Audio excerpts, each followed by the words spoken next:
दरम्यान बीडमधनं एक मोठी बातमी. बीडमध्ये आरोग्य विभागाचा एक अमानुष कारभार समोर आलाय. केज उपजिल्हा रुग्णालयात अल्पवयीन बलात्कार पीडितेला वैद्यकीय तपासणीसाठी तब्बल 10 तास ताटकळत ठेवण्यात आलंय आणि या घटनेमुळे आरोग्य विभागाच्या कार्यप्रणालीवर गंभीर प्रश्नचिन्ह निर्माण झालेलं आहे. महिला स्त्रीरोग तज्ञ उपलब्ध नसल्याचं कारण देत तब्बल 10 तास थांबवण्यात आलेलं आहे.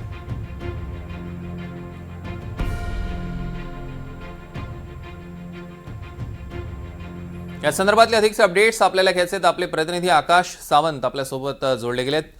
आकाश, अतिशय संतापजनक अशी ही घटना आहे. नेमकं काय घडलंय विस्तारानं सांगा. सौरभ, निश्चितच बीडच्या केज तालुक्यातील एका गावातून संतापजनक प्रकार समोर आलाय. या घटनेमध्ये एका अल्पवयीन मुलीवरती अत्याचार करण्यात आला आणि अत्याचार झाल्याच्या नंतर पीडित कुटुंबियांनी जे आहे पोलीस ठाणे गाठले आणि पोलीस ठाण्यात तक्रार दाखल केली. तक्रार दाखल झाल्याच्या नंतर एक पोलीस महिला कर्मचारी सोबत घेऊन ते वैद्यकीय उपजिल्हा रुग्णालय केज येथे पोहोचले आणि तिथे तिच्या वैद्यकीय तपासण्या केल्या जाणार होत्या. मात्र याच तपासण्यासाठी स्त्रीरोग तज्ञ जे आहे रुग्णालयात उपस्थित नसल्याने जे आहे सकाळी 11 वाजल्यापासून ते रात्री 9 वाजेपर्यंत या पीडित तरुणीला जे आहे ते त्या ठिकाणी थांबावं लागलं तिच्या नातेवाईकासह.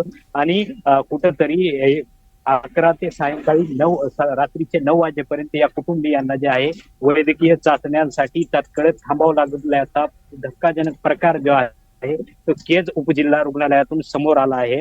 आणि या संदर्भात वैद्यकीय अधिकाऱ्यांशी विचारणा केली असता स्त्रीरोग तज्ञ जे आहेत ते उपस्थित नव्हत्या आणि काही डॉक्टर देखील उपस्थित नसल्याचं कारण जे आहे ते त्यांनी दिलं आहे.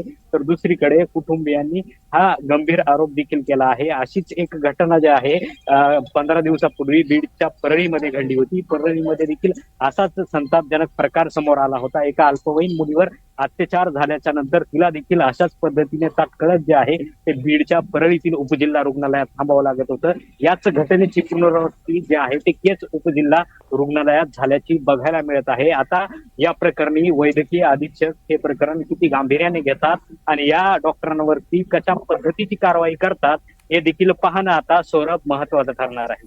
आकाश, या सगळ्या प्रकरणावर लक्ष ठेवून असतात त्याचे अपडेट्स आम्ही तुमच्याकडनं घेऊ. तुर्तास धन्यवाद.